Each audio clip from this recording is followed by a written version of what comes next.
So you think you know Amazon, right? The company that drops off all those brown boxes at your front door. But what if I told you that the thing we all know them for is barely how they make their real money, that their main business is something else entirely? Seriously, when I say Amazon, what's the first thing that pops into your head? I bet it's a delivery truck, a pile of packages, or maybe that dangerously easy buy now button. That's the Amazon we all see every day. So on one hand, you have what we think Amazon is. Yeah, the biggest online store on the planet. But then you have where it actually makes the lion's share of its profit, renting out its computer infrastructure. I know, it sounds weird. How on earth did a bookstore end up owning the internet's plumbing? Well, the crazy part is, it was a total accident. There was no grand strategy session, no genius predicting the future. It was a solution born from absolute, total chaos. There's this quote that just nails it. Jeff Bezos started selling books. Then he accidentally built the backbone of the internet because his own engineers were drowning in mess. So let's talk about that mess. And that brings us right here, born from chaos. This story isn't about inventing a cool new product. It's about a company just trying to survive its own success. Okay, so picture this. It's the early 2000s, and Amazon has grown like crazy. But behind the scenes, it was a disaster.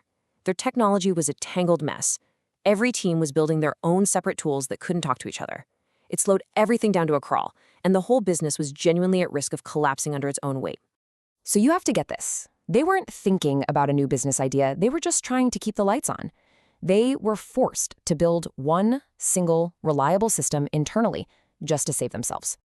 And this is where the story pivots. That internal fix starts to look like something way, way bigger. Which brings us to our next section. The internal fix becomes a product. They gave that internal solution a name, Amazon Web Services. You've probably heard of it as AWS. At its heart, it was just the collection of tools they'd built to solve their own problems, things like computing power and data storage. And the thing is, it was really, really good. And then somebody had an idea that was so simple it was genius. They realized, hey, we've built this incredibly powerful and incredibly expensive system for ourselves. And since we have to be ready for huge shopping spikes like Black Friday, most of the time, a lot of it is just sitting there, not doing anything. So what if we rented out the extra space? And just like that, they stumbled into an entirely new business.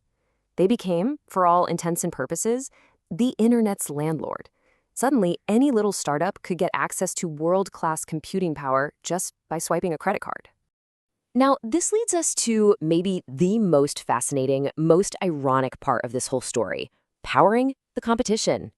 So, if Amazon is the landlord, you gotta ask, who are the tenants living in their building? The answer is where this whole thing gets just plain weird. You might want to sit down for this. Their tenants are often their biggest rivals. Netflix, which is in a constant battle with Amazon's Prime Video, runs on AWS. Disney Plus, same thing. Even Walmart, Amazon's mortal enemy in retail, has been a huge customer. They are all paying rent to the very company they are trying to beat. I mean, just think about that for a second. These massive companies are in a daily dogfight with Amazon for your business, but they're doing it using Amazon's own tools and paying them millions for the privilege. It's one of the strangest business dynamics out there. So let's zoom all the way out and see what this has all created. Our final section, the invisible empire. Here's the big takeaway. AWS has become the invisible foundation that a huge part of our digital world is built on.